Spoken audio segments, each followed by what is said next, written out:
रविवार का यदि प्रदोष पर्व पड़े ना, और शिव जी को 3 चीजें रवि प्रदोष के दिन दी जाती हैं।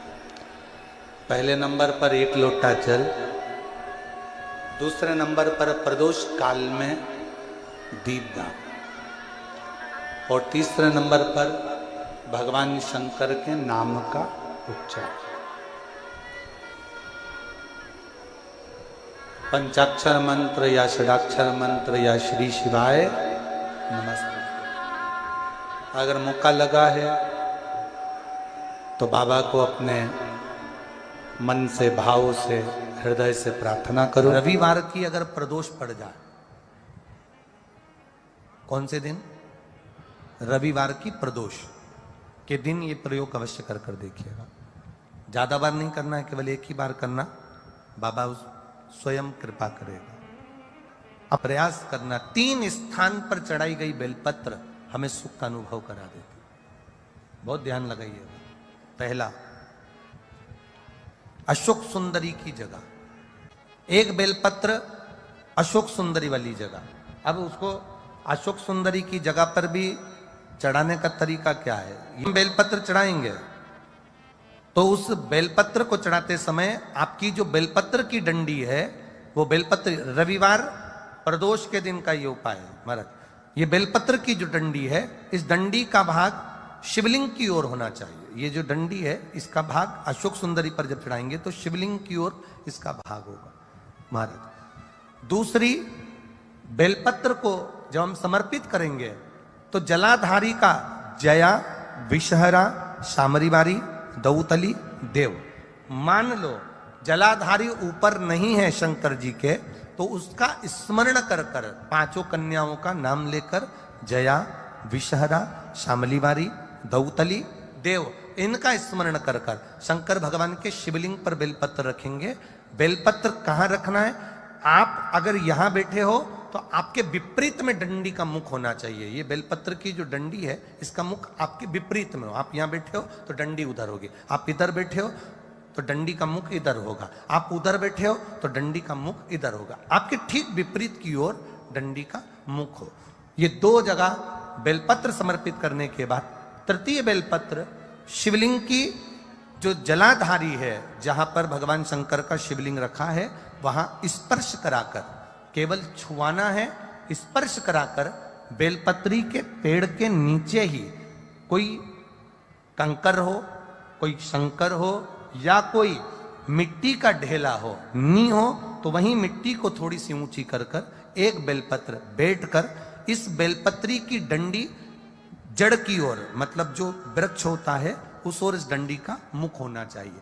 ये 3 रविवार के प्रदोष के दिन शंकर भगवान पर चढ़ाई गई बेलपत्र से हमारा गया हुआ धन भी पुनः आने का रहता है, और हमारा जो व्यापार बार बार बंद हो रहा है, शिव की कृपा से एक बार चालू तो चालू हो ही जाता है। कभी आपको ऐसा लगे कि मेरे घर में बहुत ज्यादा मात्रा में क्लेश रहता है, बहुत झगड़ा, परिवार में विवाद, तो प्रयास करा करो जब आप देवादिदेव महादेव को जल चढ़ाने के लिए जाएं और प्रदोष का यदि दिन हो या महीने की शिवरात्रि हो या प्रदोष का दिन हो, तो उंगली में ही भले एक उंगली में जरा सा शहद लगा कर ले जाओ और अशोक सुंदरी वाली जगह पर और शिवलिंग पर उस शहद को लगाकर जल चढ़ाने का प्रयास करो।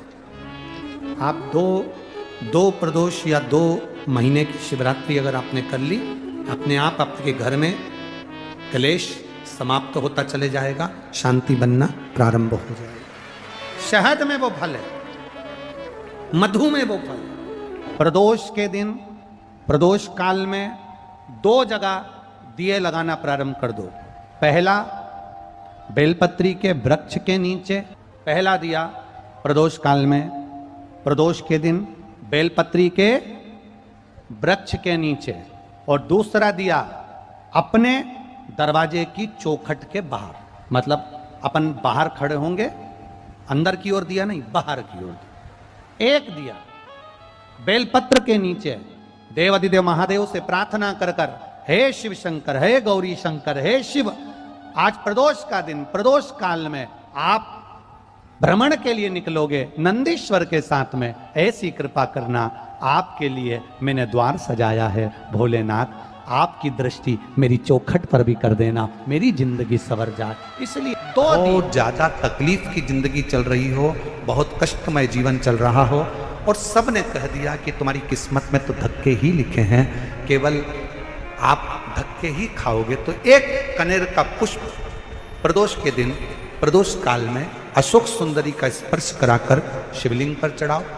और बन सके प्रत्येक महीने शिवरात्रि आती है, जैसे कल शिवरात्रि है ऐसे हर महीने शिवरात्रि आती है। शिवरात्रि के दिन एक अक्षत, मात्र एक अक्षत, केवल एक चावल का दाना, एक दुर्वा के साथ शिव जी को समर्पित करना प्रारंभ करो। जिंदगी की कैसी भी तकलीफ होगी, मेरा शंकर भगवान उस तकलीफ को मिटा। जो आज तक पूरा एक लोटा जल शिव जी को चढ़ाई नहीं पाई है, मंदिर जाती है, गणेश जी दिख जाते हैं, पहले उनको चढ़ा देते हैं, पास में पार्वती जी बैठी मिल जाती है, उनको चढ़ा देती है, उसी में से जल फिर शंकर जी को चढ़ाती है, थोड़ा थोड़ा थोड़ा कार्तिकेय को भी चढ़ा देती है, फिर उसी में से जल शिव जी को चढ़ा देती है। अब सीवर वाला बाबा तो के थक गया, एक लोटा जल सारी समस्या का हल। शंकर जी बोले, रोज कहती है मेरी मुराद पूरी करो, मेरी मुराद पूरी करो।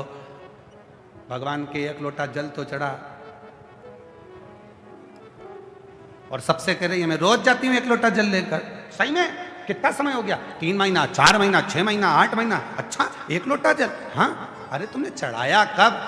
थोड़ा सा लेकर पार्वती जी के पास पहुंच गई, थोड़ा सा लेकर गणेश जी के पास पहुंच गई, थोड़ा सा जल कार्तिकेय के पास पहुंच गए। जब शिव पुराण कह रही है कि शंकर जी का, जैसे ये शिवलिंग है, ये शंकर जी का शिवलिंग, ये जलाधारी माँ पार्वती जी का हस्त कमल है, ये सामने बीच में जो मोटी लाइन है वो शंकर जी की छोटी बेटी अशोक सुंदरी है, जो शिवलिंग के ऊपर जलाधारी में से एक एक बूंद पानी नीचे गिरता है। वो शंकर जी की 5 लड़कियां जया, विषहारा, शामली बारी, दौतली, देव है। और शंकर जी की जलाधारी के यहाँ से जो पानी नीचे गिरता है, उसके राइट में गणेश जी, लेफ्ट में कार्तिकेय जी हैं। जहाँ से जितनी मोटी जलाधारी होती है उसमें से पानी रिसकर जो नीचे जाता है, उसमें 64 योगिनियां हैं। 64 योगिनियों के बाद जो जल बहकर सामने जाता है उसमें 33 कोटि देवता हैं। ब्रह्मा, विष्णु और महेश एक ही शिवलिंग के मध्य में, नीचे और ऊपर विराजमान है। ऐसा पूरा 33 कोटि देवताओं का पूरा चक्र एक शिवलिंग के अंदर है। तो तुम्हें अलग से गणेश जी को जल चढ़ाने की जरूरत क्या? तुम्हें अलग से पार्वती जी को जल चढ़ाने की जरूरत क्या? तुम्हें अलग से कार्तिकेय को जल चढ़ाने की जरूरत क्या? एक लोटा जल शिव को चढ़ाओ, सबको मिल जाएगा। गमले में जड़ में पानी डालो, पत्ती और फूल तक पहुंच जाएगा। पर आज तक लोग समझ नहीं पा रहे। वो कह रहे हैं हमने एक लोटा जल चढ़ाया पर बाबा हमारी सुनता नहीं है। जिसने एक लोटा चढ़ाया बाबा ने उसको प्रतिदिन एक नियम बनाकर रखना चाहिए कि रोज शाम के समय पर अपने घर में प्रदोष काल के समय पर एक दीप जरूर लगाना चाहिए। और यदि बेलपत्र का वृक्ष है तो उस बेलपत्र के वृक्ष के सामने भी एक दीप अवश्य लगाना चाहिए।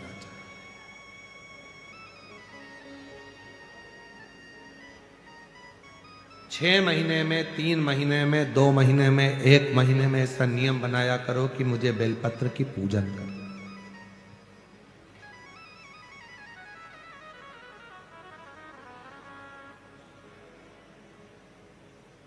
स्वयं माता लक्ष्मी जी ने भगवान नारायण को पाने के लिए बेलपत्र का पूजन किया।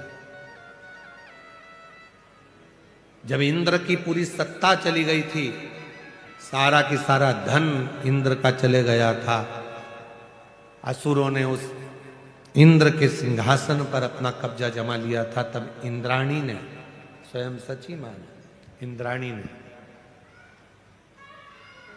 शिव जी की साधना करी, बेलपत्र के वृक्ष के, बेलपत्र की पूजन करें।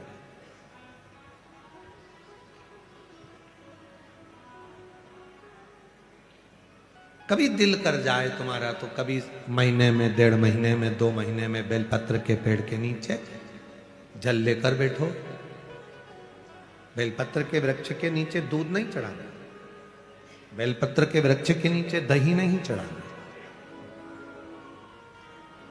शहद घी नहीं चढ़ाना। बेलपत्र के वृक्ष के नीचे जब आप बैठते हैं, बेलपत्र पूजन का एक विधान होता है कि जब हम बेलपत्र की पूजन करते हैं तो 2 कलश पानी के भरे हुए, एक अपने सीधे हाथ की ओर एक उल्टे हाथ की ओर रखा जाता है। पूजन की थाली बीच में रखी जाती है। 2 बत्ती का, लंबी बत्ती का, 2 बत्ती लंबी घी की जलाई जाती है। लंबी बत्ती, बेलपत्र के वृक्ष के नीचे 2 बत्ती लंबी जोड़ा बनाकर उसको जलाया जाता है। फिर दोनों हाथ में कलश में जल है। बेलपत्र के वृक्ष के नीचे दोनों हाथों का जल धीरे धीरे शिव जी का स्मरण कर कर, नारायण लक्ष्मी का स्मरण कर कर, मां आदिशक्ति गौरा का स्मरण कर कर, रिद्धि सिद्धि गणेश का स्मरण कर कर उसको चढ़ाओ। प्रार्थना करो, विनय करो, मेरे जीवन में बहुत कष्ट है, उसको मिटाना है आपको। शिव आपसे प्रसन्न होते हैं, वैसे मेरी जिंदगी भी प्रसन्न करना है आपको। जल चढ़ाकर दोनों पात्रों का थोड़ा थोड़ा जल कलश में बचा लेना है, पूरा पात्र खाली नहीं करना है, दोनों को वापस रखना है। और थोड़ी सी हल्दी पीसी हुई शिव जी के उस बेलपत्र पर लगाएं, थोड़ा कुंकुम वो भी बेलपत्र पर लगाएं।